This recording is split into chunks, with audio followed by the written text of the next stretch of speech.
E aí, beleza? Sou Daniel da Mega Cheese Lover e nesse canal eu te ensino a fazer o melhor queijo vegetal que você já comeu, com gosto de queijo.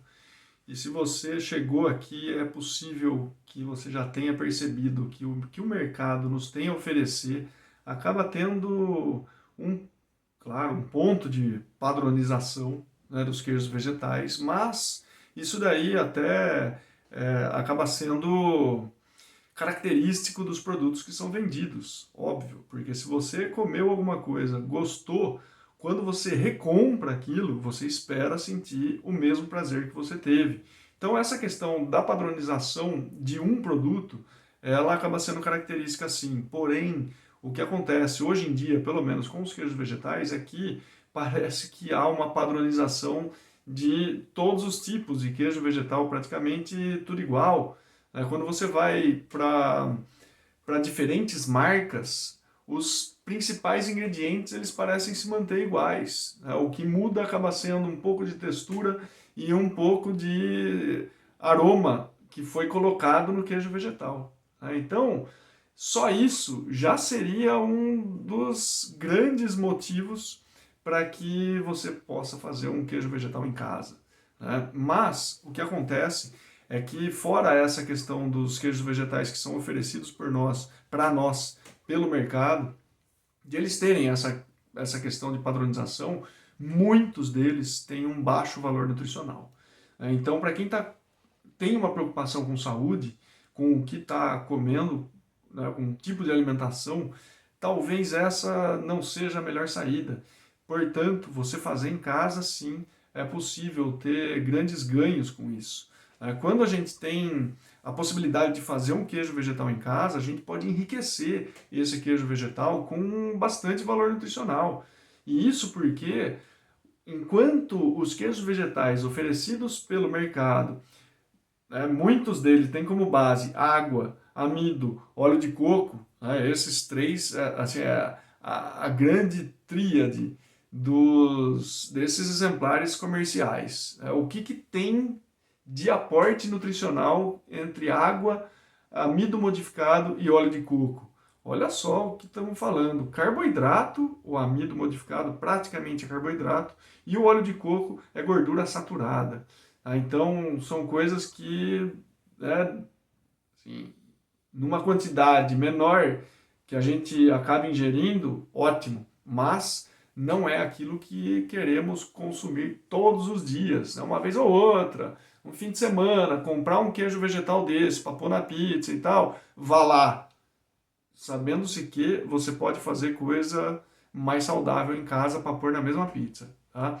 Mas é uma coisa. Agora, consumir isso diariamente, dependendo até do volume de consumo, já acaba não sendo a coisa mais interessante que a gente pode fazer.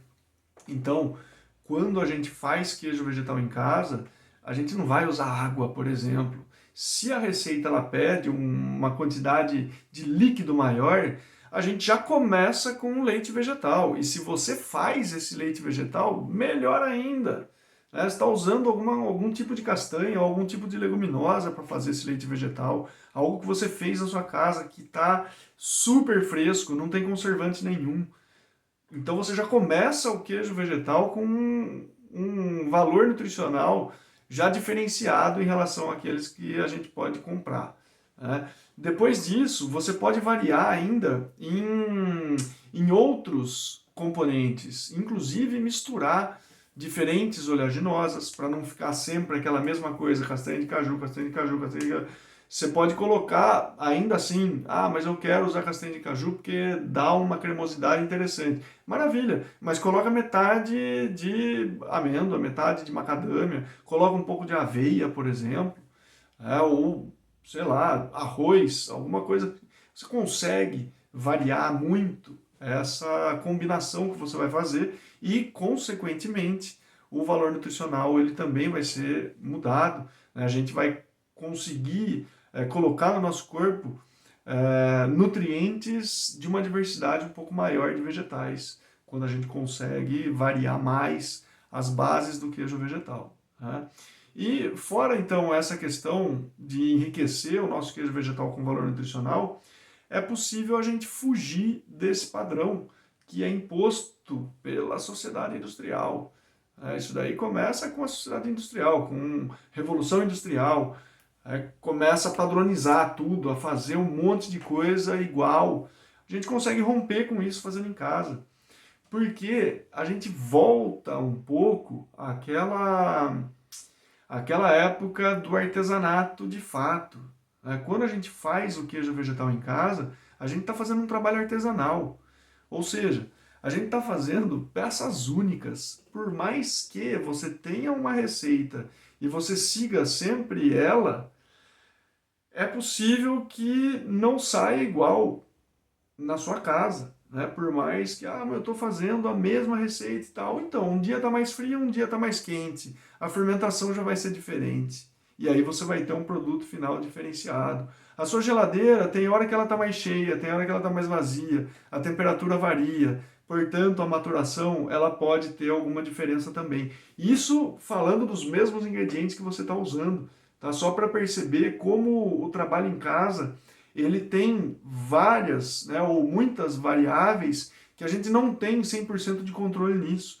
E é por isso que tem esse toque artesanal. Se você não tem uma forminha e molda na mão, cada peça é uma peça, ela tem um formato, porque a gente jamais vai conseguir reproduzir exatamente a mesma peça na mão. Então, essa questão da padronização, a gente consegue bater de frente com isso, que é uma coisa cada vez mais imposta para as nossas vidas. A gente consegue resistir a isso fazendo um queijo vegetal em casa. Fora a questão da criatividade, que aí, juntamente com esse primeiro ponto que eu falei do aporte nutricional, você consegue variar sabores, variar os próprios ingredientes de base, mas também variar o acabamento final deles, né? Seja o trato que você vai dar na casca, diferenciado, seja o tempo de maturação que você vai dar, ou até mesmo os micro-organismos que vão fermentar o seu queijo vegetal. Então, em termos de possibilidade, de variedade, a gente só tem a ganhar fazendo os queijos vegetais em casa.